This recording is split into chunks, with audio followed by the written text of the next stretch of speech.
So it's December, and I started thinking to myself, what kind of videos can I do this month? Something wholesome, nice, and Christmas related. But then, the more I thought about it, I'm doing a lot of Christmas videos this month, as I do every month. And for whatever reason, I started thinking about the Disney films, you know, the ones that we all grew up with. The more I was thinking about it, they're wholesome all the time.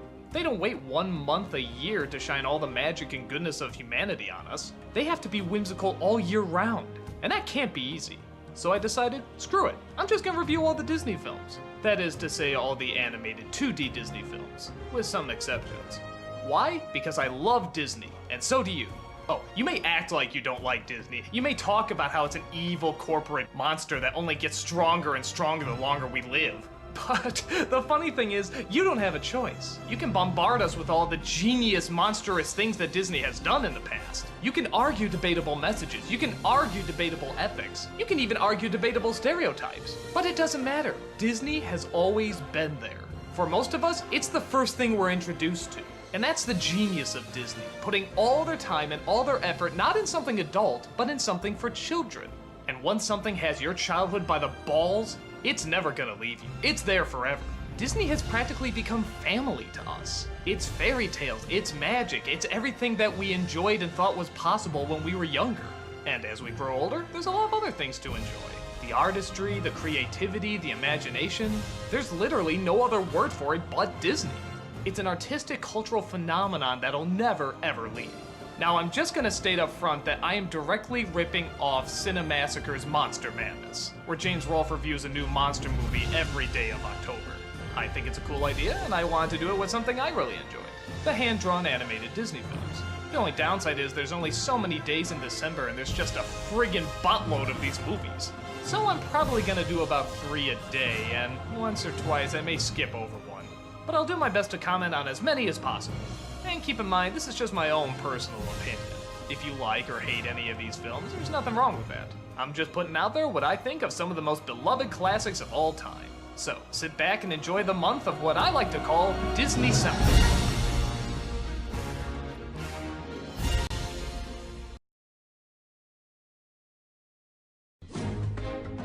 Well, seeing how last year went so well with Disneycember, I decided, you know what? I'm gonna bring it back.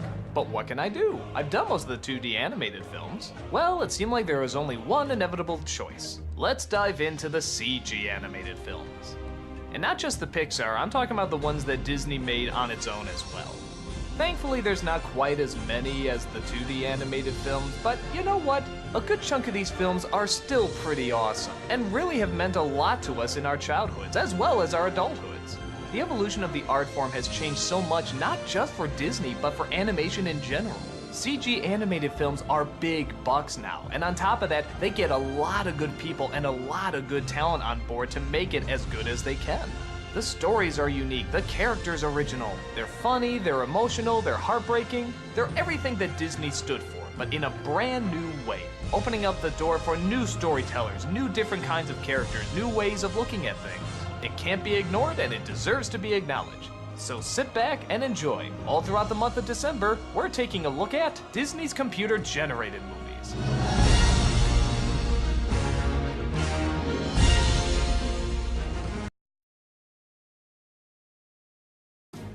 So after reviewing the 2D animated films and the 3D animated films, I was trying to think what would be the next logical step for Disneycember, and everyone seemed to voice their opinion that they want to see the live action films. Well, the problem with that is, there's like a bajillion of them. I have 1 month to get through these, and it's just way too much. But at the same time, I was thinking to myself, these movies have left a big impact.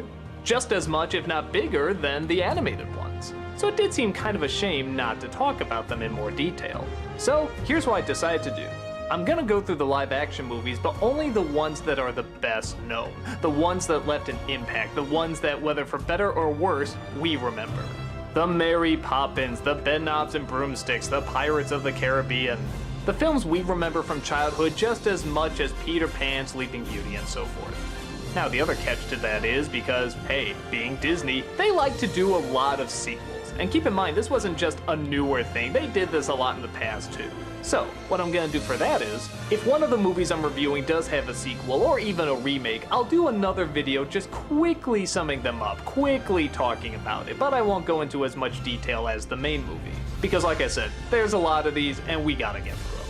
And why shouldn't we? A lot of these films are like live action versions of the animated films. It was so cool to see a woman actually fly. It was so cool to actually see the pirates come out and sword fight with skeletons and all the stuff that we saw on the ride.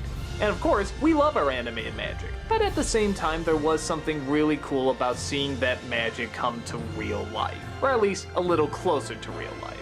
It made the illusion just seem a bit more believable. And that's what we're gonna look over. We're gonna look over which ones worked, which ones didn't, and which ones left the biggest impact and why. So, get ready everybody, this is the return of Disneycember, the live action film.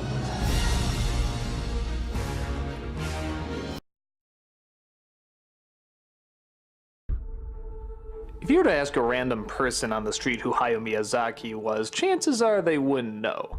But if you were to ask a movie buff, anyone online, or pretty much any person from Japan, everyone would tell you that he is the animation champion of the world. Only in the past 10-15 years has he finally started to get credit in America, allowing our audiences to see tons and tons of his genius work. But it turns out, he's not the only one turning out Miyazaki material. His animation company, Studio Ghibli, has also been turning out timeless classic after timeless classic. Again, only starting to get recognition in America in the past 10-15 years. And who do we have to thank for all this imagination being shown to us? That's right, the Big D. Or more specifically, John Lasseter, who's friends with Hayao Miyazaki and promised to get as much of his work to our audiences as possible.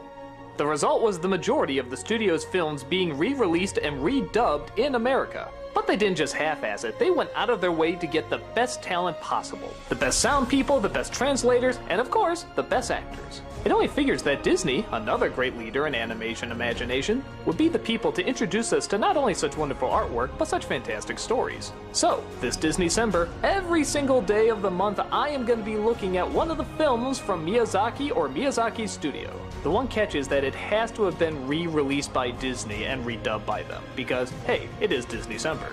Now there's only one problem with that. There's not enough films to fill out the entire month. So, what am I gonna do? I'm gonna go back to all the films that people requested but I never got around to.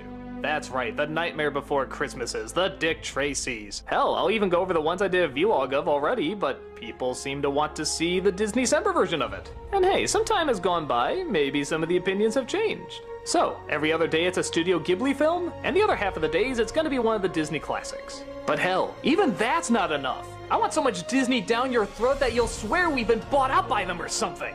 So, I'm gonna give in to peer pressure and also do a vlog series on one that I've been getting a lot of requests to do for a while. That's right, both my brother and I are gonna be doing a vlog series of Gravity Falls, right along with Disneycember every single day of the month. It'll be the most ambitious Disneycember yet. You'll be vomiting rainbows a week after watching them. There's a lot of imagination, a lot of great characters, a lot of great stories. Hell, there's just a lot of greatness to get through. So sit back everybody, this is Disneycember, the Studio Ghibli Overlooked Classics and Gravity Falls edition.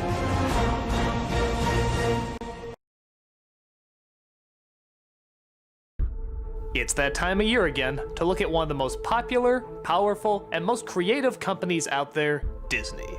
But the truth is, Disney's been pretty busy since I started Disneycember, buying up a lot of other very popular and creative properties. Two of the ones that have gotten the most attention are Marvel and Star Wars.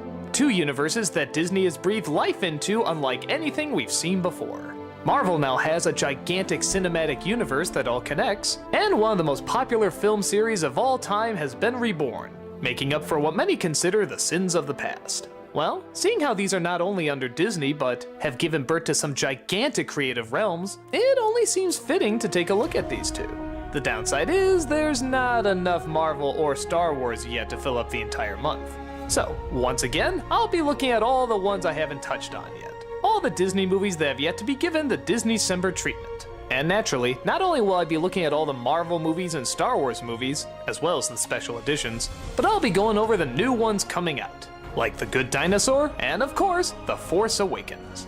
Now, as many of you know, copyright has gotten even tighter over the years, so just to be safe, we're going to be using images on this one. But they're still the same length, and they're still the same opinions that you would expect. Or maybe not expect. You just have to watch to find out. It's the biggest mishmash of properties ever, but hey, that's Disney for you.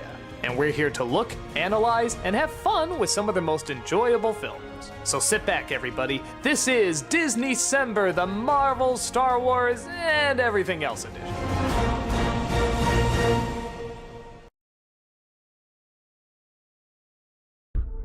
Well, every Disneycember we try to look at the best that Disney has to offer. This year, we're gonna go the opposite route. If you're younger, you might have noticed all these sequels that seem to pop up to popular Disney films that don't really seem to be as good. This is because as hand-drawn films were starting to phase out and CG films were starting to phase in, Disney didn't always have a lot to do for their hand-drawn department. At least, nothing that made them much of a profit. However, that seemed to change, though not necessarily for the best, with the direct-to-DVD sequels. For whatever reason, kids just loved to see what was gonna happen next in these movies that really didn't need any continuing stories. And they got a reputation pretty fast of being the worst. You name it, Lion King, Aladdin, Pocahontas, even The Hunchback of Notre Dame got a sequel. As they seemed to make more and more money, they pushed him out faster and faster, and well, they have a reputation for being some of Disney's worst material in recent years. For a long time, people have been asking me to look these over, and by God, I didn't want to. But you know what? I'm an optimist, and I'm gonna hold out hope that there's at least one, just one good sequel out there. Is it a fool's wish? Maybe. But I'm determined to get through all of them to see if they're as bad as everybody says they are. I get a feeling they're right, but I should judge for myself. Even though there's surprisingly enough films to almost fill the entire month, there's still one or two that I haven't been able to get. So I'll fill those in with not sequels, but still direct-to-DVD movies that they made. Is there somewhere a diamond in the rough to be found? Well, all through the month of December, I'm gonna find out. Because you demanded it, this is Disneycember direct-to-DVD sequels. I hope you appreciate what I do for you.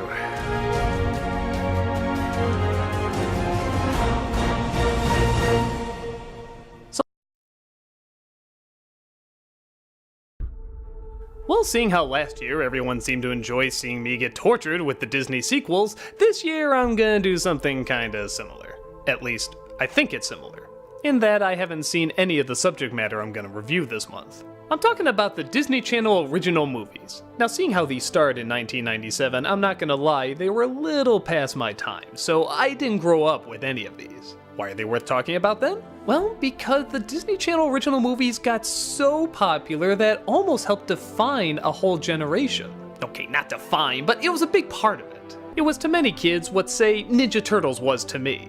Or He-Man, or Transformers, or any of these other silly things that a lot of people my generation grew up with. Yeah, they were ridiculous, but they also left an impact for some reason. Well, all through the month of December, I'm gonna take a look at these films and try to figure out why they were so popular, if they deserve to be so popular, and if they hold up as an adult or were they only meant for kids. And even if so, were they really any good for kids? Now if you take a look, you quickly realize there are a ton of these movies that go way beyond how many days there are in December. So I'm only gonna try and do the most popular ones, and if there were ever any sequels to them. Did they deserve the attention? The popularity? Well, there's only one way to find out. I have no idea if I'm in for something great or something terrible, or both. I'm curious to see what a generation under me grew up with, and if it actually holds up at all. Some of these are even movies based on shows. I'll get an idea what kind of shows kids were watching too. Am I in for a wild adventure, or nothing but pain? There's only one way to find out. This is Disneycember, the Disney Channel original movies.